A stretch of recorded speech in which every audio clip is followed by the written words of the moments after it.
Hey guys, I don't know if anybody's on just yet. Alright, so test 1, 2, that one's working, everything's working. We will start here in just a second. Hopefully we get some people on. If not, it'll be there later. Okay, are you ready for this? I'm ready. I should have told my family to go check it out so they could watch live. Call Manley wherever you are. I know you follow the show. Like, I know. Wait, down there, hey, Paul. Hi, Mom. Hi, Mom. Hi, Dad. Hey. Let's see the Hey, Regina, are you on yet? Miss Regina Roberts, are you on yet? I love her. She's my #1 fan. Okay. Here we go. Hey guys, it's your crazy ray of sunshine. It's Shell, your rolling MC, and I am the mouth on the mic of Hitting the Streets podcast show. Today on the show, I have the queen of Texoma roller derby, and it is Lindsey Manley. Yay! Hello. I'm actually the title of Queen of Texoma Roller Derby. I have to kind of break that crown in half. I've got a co-queen, if you will. Co-queen, I like that. Missy Weaver, she has been we've been each other's wingmates here this whole time. Wingmates, is that the word? Wingmates or roller mates? Or something. Roller skate mates? We call those actually derby wives. Oh, derby wives. I have a derby wife, my original derby wife, but I guess Missy's kind of my new derby wife. I got you.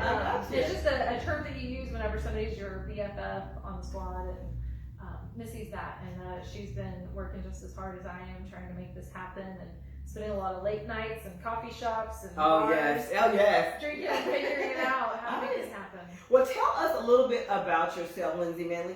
Give us a bio. Introduce yourself. That could take a while. Go right ahead. We've got plenty of time. I'll try to give the clips. I'm originally from a little town called Poto, Oklahoma. It's beautiful. Went to OU, moved to Dallas after I graduated. Been in advertising my entire career. Me and my husband met at a pumpkin patch almost 12 years ago. That's awesome. Yeah, so I love Halloween and everything to do with it. So she's my spirit. We love the Halloween or Halloween. Halloween. We really get into Halloween, as you know. But we had a couple kids.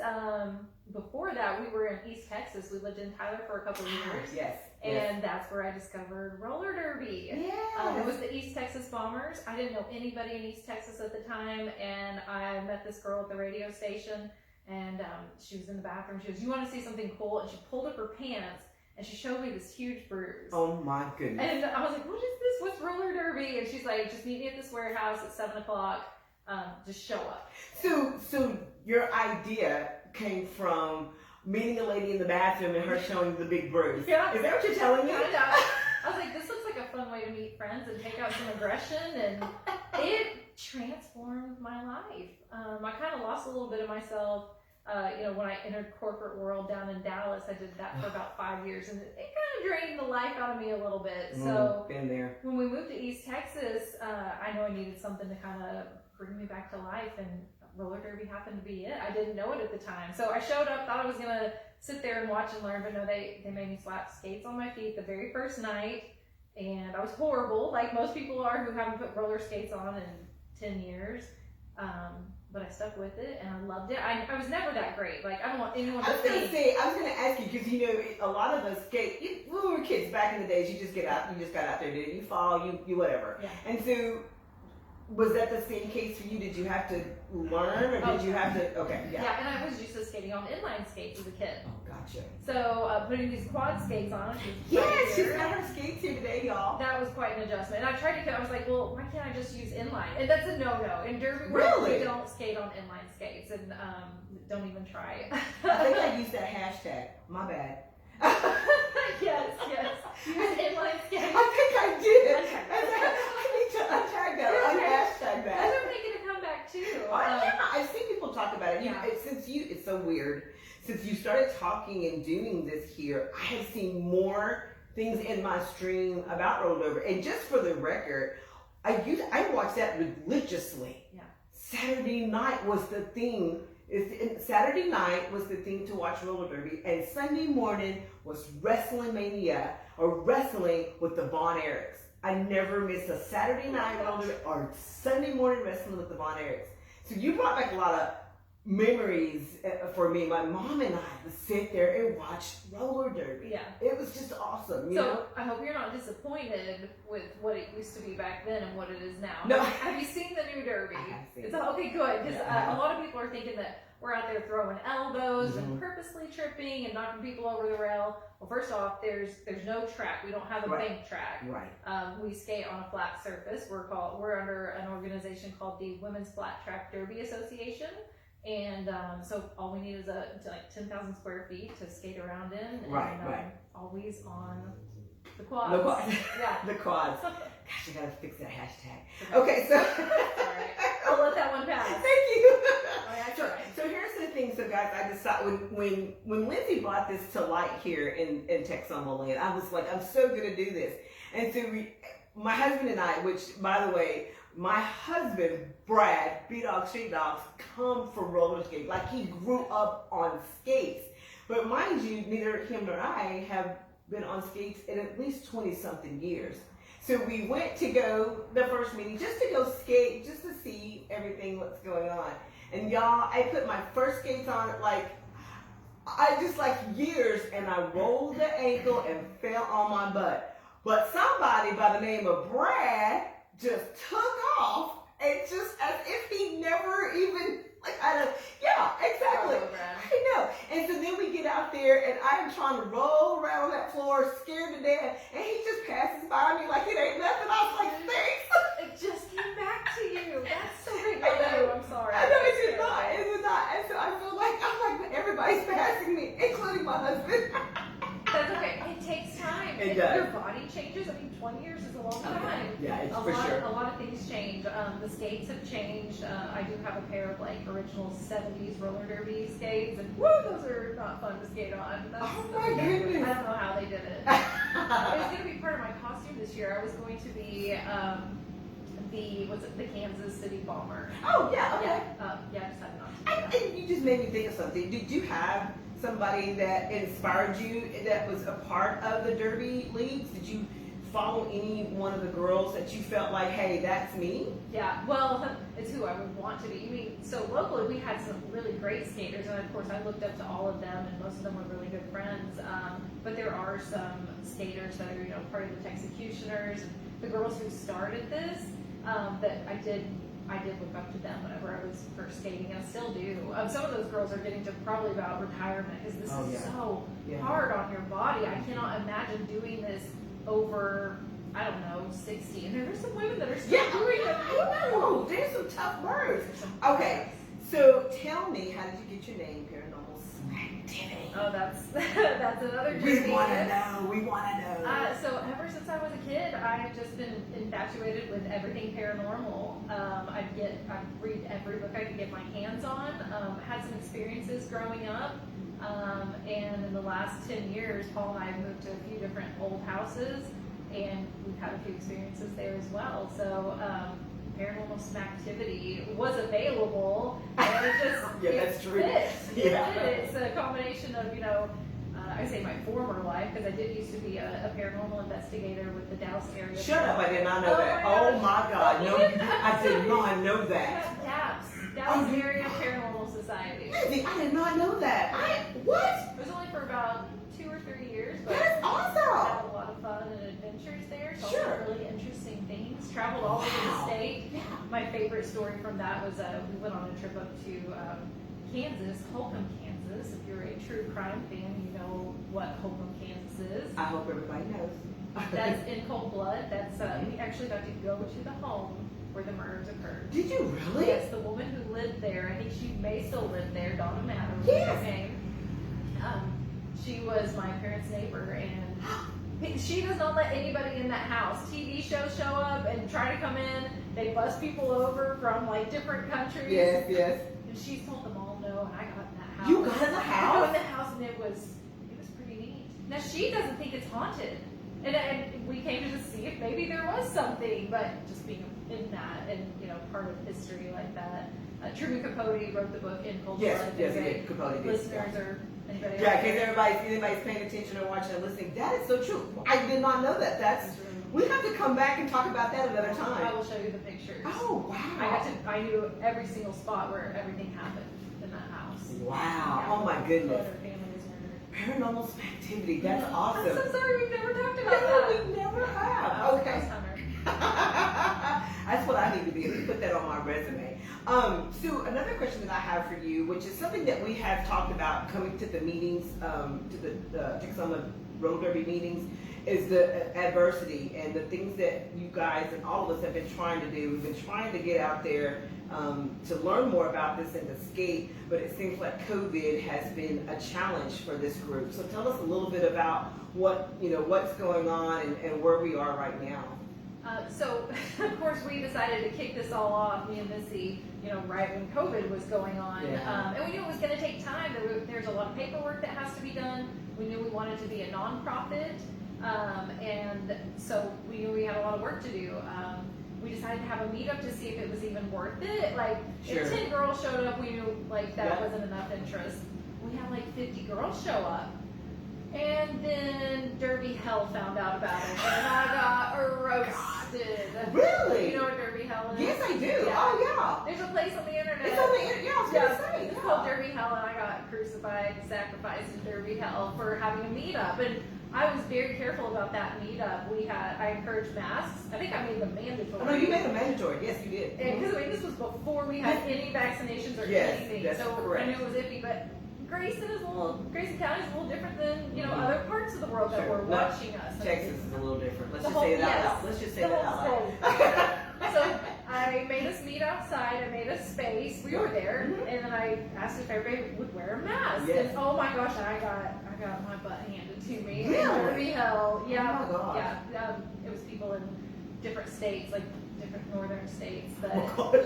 could not believe that, and they were wishing death upon me. It was a little extreme. Oh my gosh, that is extreme. So it's not just that. It wasn't like the pressure from outside. WUFTA has some very strict guidelines and rules for skating during COVID, and we're not anywhere close to it. We kept checking back and checking back. We were about to start practice because things were improving. Yes, until the Delta variant showed up. Yes, it was just about Delta variant time.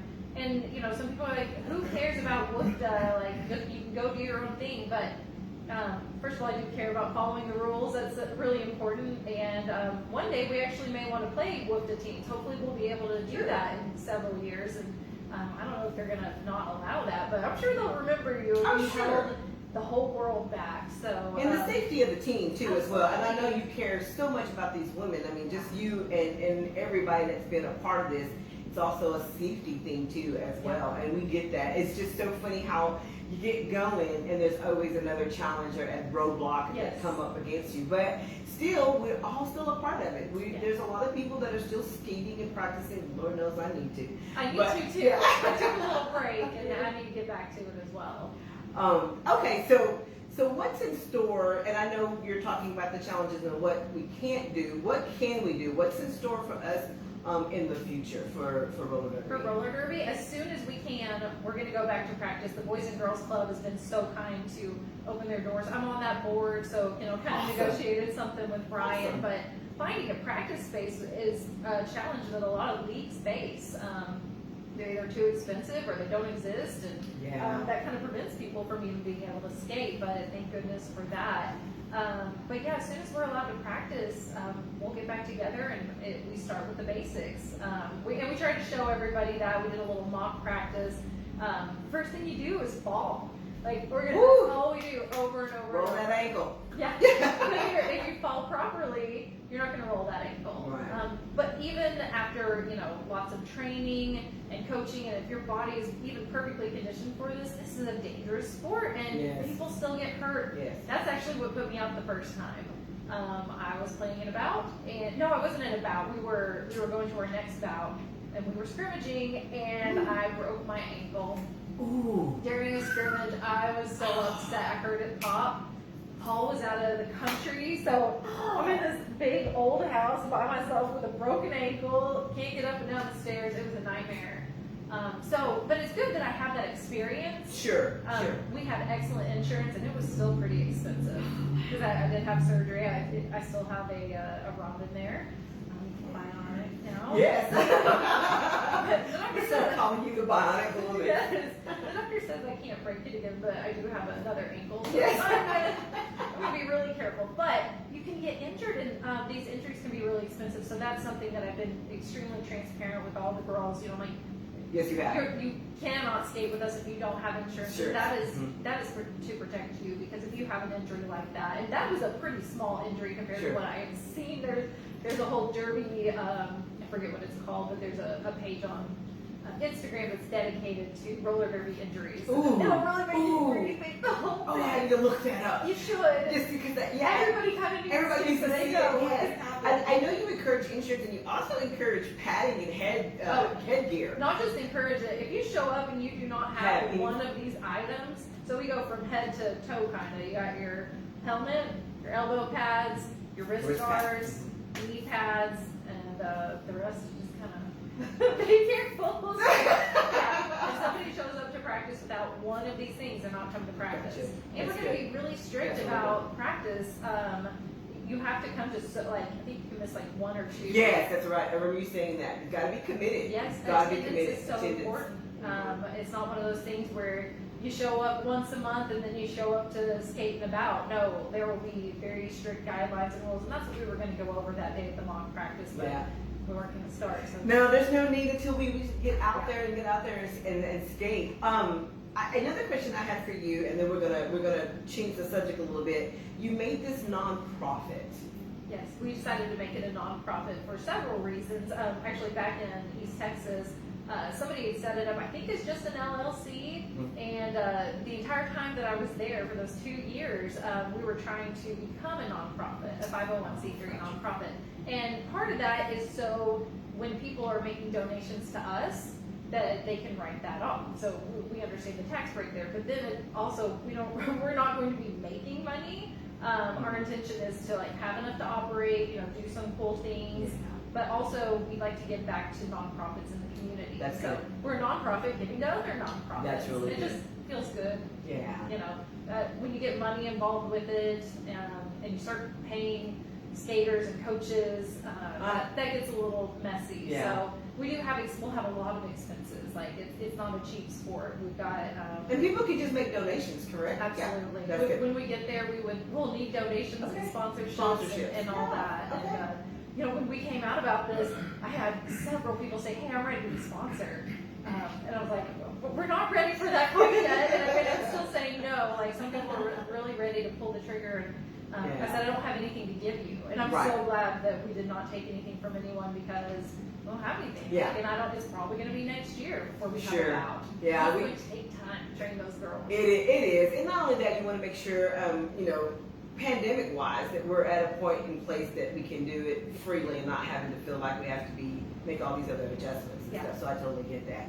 Okay, so you tapped in a little bit about paranormal. So your name, Paranormal Smacktivity, you said it came from you being a part of that. Yes. So I've heard, and this is what I said to Courtney last week. So I heard, because Courtney has been on the ghost tour, and she said last week that she had some things that happened when she first moved into the studio, things disappearing and showing back up. But I also heard you have had the same thing go on in your home. My question is, what ghost stories do you have to share, and have you ever had any sightings there at your home? Okay, so sightings, no, that's a pretty rare form of paranormal activity. An apparition is like the holy grail of paranormal. Yes. So no, I've never actually seen anything. It's more sounds in our house. So we have an old farmhouse that was built in 1892. It is one of the oldest buildings in Sherman. And it survived the 1896 tornado. It was actually made into a makeshift hospital right after the tornado. Did not know that. I heard it around, a couple of neighbors whispered that to me, and then I actually found something at the library that told me a little bit about the history of the house. That really kind of freaked me out. Like, as much as I enjoyed learning about the paranormal, You were living in it. and now I'm in it. I kind of knew, I was like, this is not. And I had a hard time sleeping in that house. Yeah. We have incidents every now and then. It may quiet down for like 6 months, and then you may have like a week where something happens every single, or back to back to back. We get a lot of loud noises, and we have children. And so being part of DAPS, the Dallas Area Paranormal Society, we tried to explain things like Sure. that it was something occurring in the environment that's causing something to happen or make it seem like this.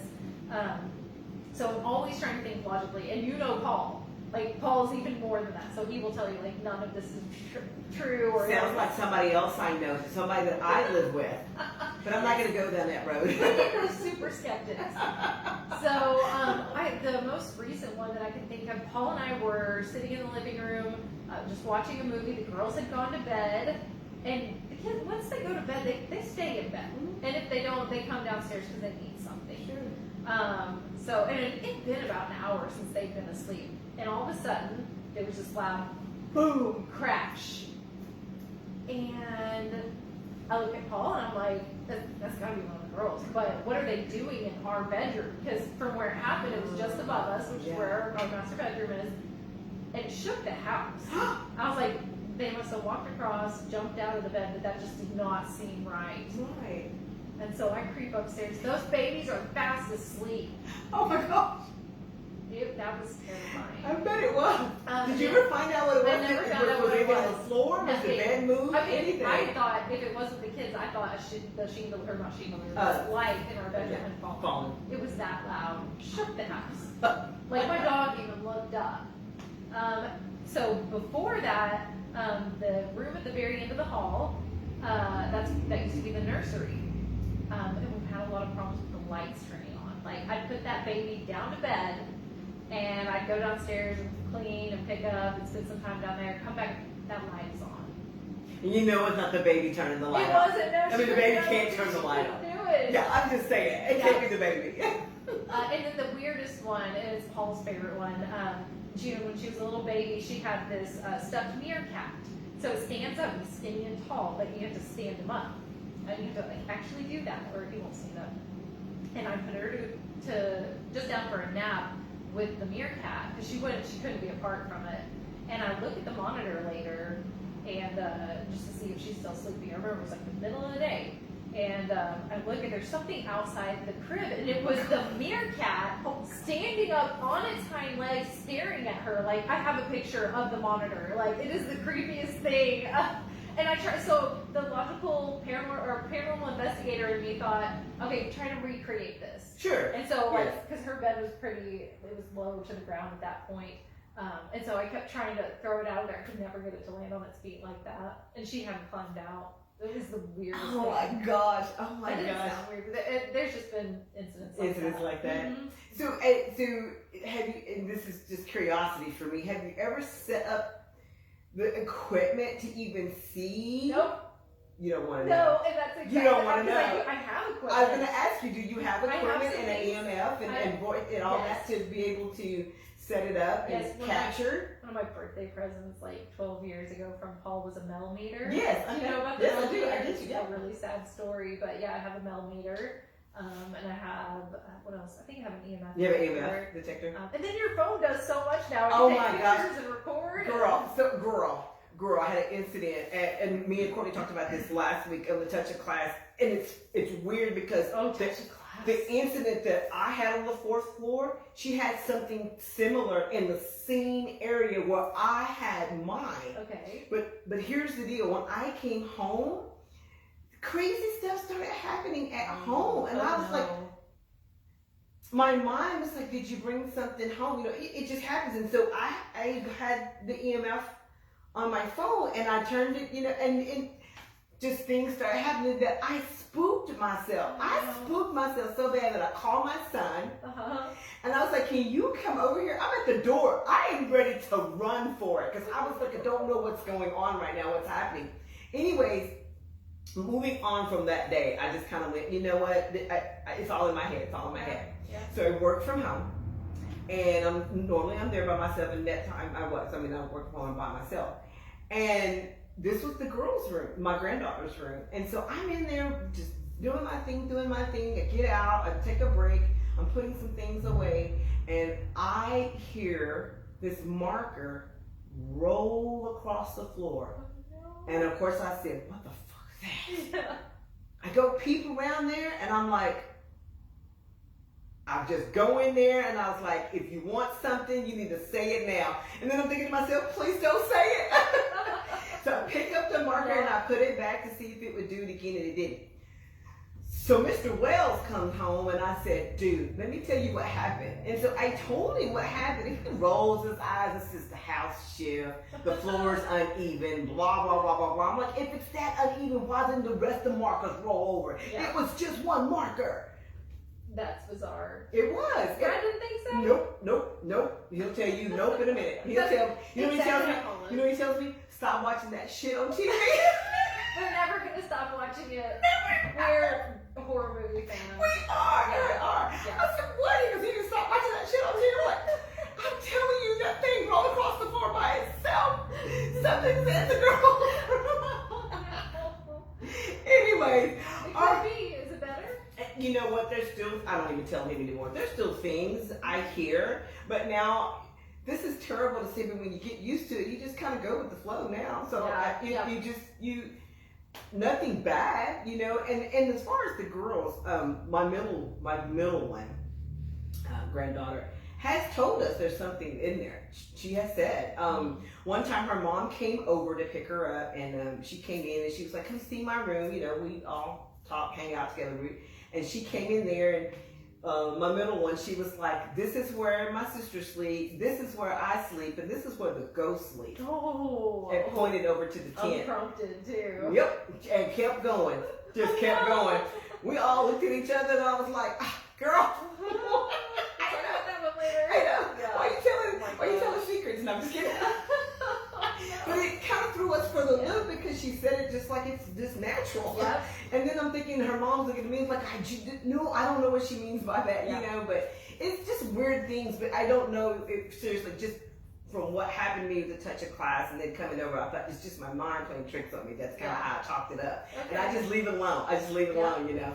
So anyway, but Brad does not believe in that. He just says, yeah. Hey, that's okay. We Yeah. need a very logical people. Yes, we do. Logical And he's very logical. It's how I sleep at night because Paul travels so much. Yep. If I didn't have his logical brain over there, Yeah. you know, those thoughts, you know, Yeah. I would never be able to sleep. I sleep with my holy water. Just kind of. I just sleep with a lot of sound in my room, so I can't hear anything else in the house. Like, I got a TV, I got a sound maker, I got There you music go. playing. I love the summer, so I can turn the AC. Oh, on, yeah, so the yeah. window unit. Just